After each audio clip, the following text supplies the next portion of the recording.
What's going on, guys? Welcome to the Fantasy Addiction Network. Today we're going to be breaking down the recap of the Guardians Defenders game in Week 2 of the XFL, going over all of the fantasy relevant players and their stats, giving you guys an overview of what happened. But hey, before we get started, just want to say if you're looking for XFL content posted for fantasy and just across the XFL, click that like and subscribe button. We'll be posting stuff every day to keep you entertained. Anyway, not going to waste any more time. Let's get going.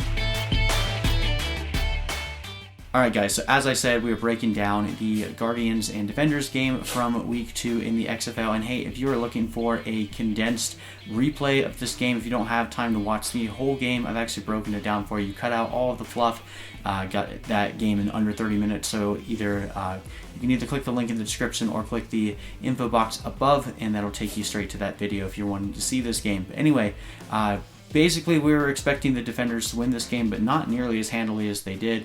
The Guardians' offense really never made it to DC in the first place. Matt McGloin was verbally and very openly frustrated with how this offense was going, even though a lot of it was his fault.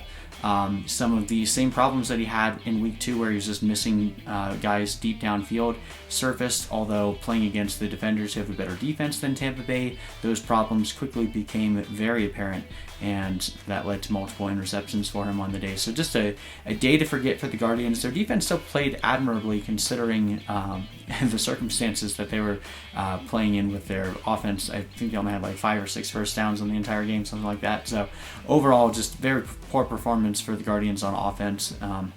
And then the Defenders looked good on both sides of the ball. Anyway, let's get to the stats for fantasy purposes. As I said, Matt McGloin, very rough day, 8 for 19, only 44 yards, and no touchdowns and 2 interceptions. Marquise Williams actually came in as the replacement in the fourth quarter. He went 4 for 8 for 51 yards, no touchdowns, no interceptions.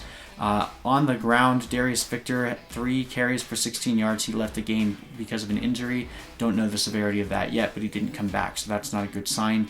Tim Cook had 10 carries for 39 yards, so really didn't do too much either. He also had 2 receptions for 2 yards, so whoopie-doo. No running game to speak of, really no offense to speak of. Mikael McKay leading the day for the receivers, 3 catches on 6 targets for 30 yards. EJ Bibbs came through near the end of the game, 2 catches for 21 yards. No one else had more than a catch, so really not much more to talk about here. Matt McGloin is definitely going to need to work on his chemistry with his offensive coordinator and his receivers if this offense is going to get better. Now, I think it will. I'm not pulling the plug and panicking on New York just yet. A lot of the teams in the XFL right now are going through a bit of a learning curve. They didn't have a real preseason. They had that one scrimmage game, and this is going to take a few weeks for teams to really get their offensive sorted out. Even the better teams, we've seen them have just some really rough moments in trying to figure everything out. So I think by week 4 or 5, a lot of these problems will have gotten themselves sorted out. But Marquise Williams is a name we're going to have to pay attention to just in case Matt McGloin can't mend the relationship between the coaches that he has right now. All right, jumping over to the Defenders, Cardell Jones with another strong performance on the day. Not as impressive as the week before, but again, he was playing a tougher defense here. 23 for 37, so that's a 62% completion percentage, 276 yards, and he had 2 touchdowns on the day, but also 1 really bad interception. Could have easily had 2 more. So, again, mixed day. 1 carry on the ground as well for 14 yards. So you'll take that. Donnell Pumphrey actually led the day in carries. He had 12 carries for 52 yards, including a long of 23. And he also had, I believe, 3 catches for 26 yards. Jarrell Presley, basically 50-50 split, 11 carries, only 32 yards with a long of 17, and then 2 receptions for 9 yards. So this has really turned into like a 50-50 committee, which I thought was very surprising. Maybe that was more just the game plan going against the Guardians, but we're going to have to monitor this going forward. Jarrell Presley looked way more impressive in Week 1, and then Donnell Pumphrey definitely looked a lot better in Week 2. So he sees a pretty steep rise in his value, whereas Jarrell Presley is seeing a pretty steep fall because he was ranked very high before this game. It's looking like it's going to be and the offensive line for the Defenders right now is pretty banged up. So even though they had a few good runs, a lot of the time they're getting hit the moment they get the ball. So it's going to be very interesting to see if either of these guys will end up being a consistent fantasy option, but going forward, definitely going to have to monitor all the players on strong teams like the Defenders.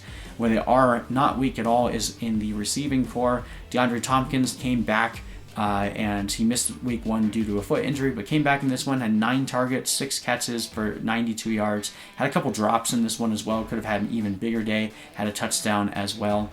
Eli Rogers, 5 for 49, also had a drop and an end zone target that he could have easily reeled in, so both of those guys, decent performances, could have had a much better day. Rashad Ross, only 5 targets, but 4 receptions for 95 yards, led the day in receptions, no touchdowns. It was a very frustrating way to end the game. Rashad Ross was wide open in the end zone, and Cardale Jones decided to throw it to the back end tight end Hayward. So whether you owned Ross or Kari Lee, you were pretty disappointed by that. But I'm not panicking on Ross.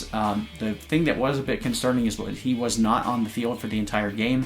It seemed like he would kind of switch off with Malachi Dupree, and they would play some series without Ross. But every single time that Ross is on the field, he's getting wide open. So I don't think that's a thing that they're going to continue to sideline. I think when they review the tape from this week, there's not going to be much reason for them to bench Rashad Ross going forward. So if you're panicking on him, I'm giving you, cool down.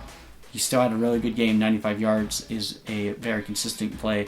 Could have had a touchdown at the end, would have had 20 points. So just keep believing in Ross. He's the best receiver on that team. DeAndre Tompkins and Eli Rogers are both really good as well.